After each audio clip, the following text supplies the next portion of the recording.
What's the competition level like down in the paint? It's good. You know, I've never, been on a team with someone who's taller than me, so it's a little different. But he's a great guy. He's really eager to learn and develop. So it's hard to hate the guy.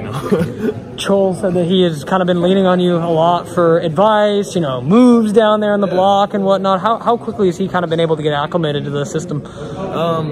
It took him a little bit when he first got here, but he kind of, he's kind of the type of guy, you tell him one thing and he kind of gets it. Yeah.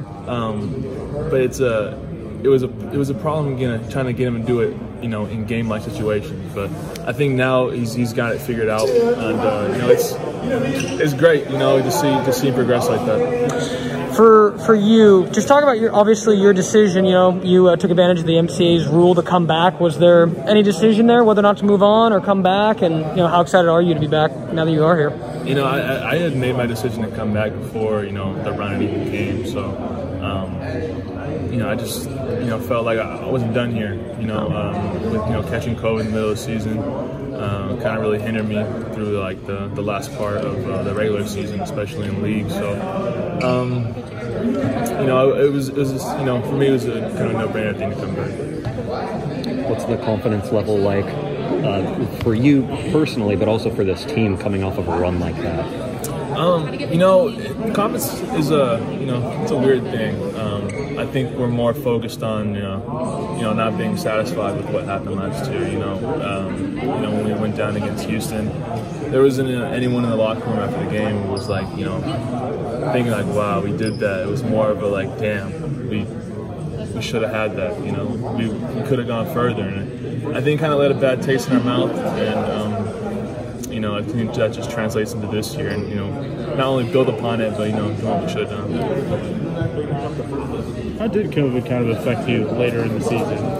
Yeah, so it's kind of a weird thing. I got it, and my experience with it wasn't too bad, but being able to get back into shape, that was the hardest thing. My wind was really low. It was hard to get back into game shape. And it took me a while, even after I came back, and even into I'd say later games in the Pac-12. It was rough. So just staying consistent with it was a big thing. Training staff here is amazing, so they really helped out. When did you finally feel 100%? At what point in the season? I think maybe going into the Pac-12 tournament is sometime when I felt, maybe not 100%, but getting there. I don't think I was ever 100% throughout the season. Do you feel like you're at 100% now? You fully recovered everything? Yeah, definitely. I feel like had a great off season. Worked out really well, and so I feel like I'm playing at a really high level. Is it kind of a little bit of a relief just to kind of get past that experience? Yeah, definitely. It's you hate to get it, but it is what it is.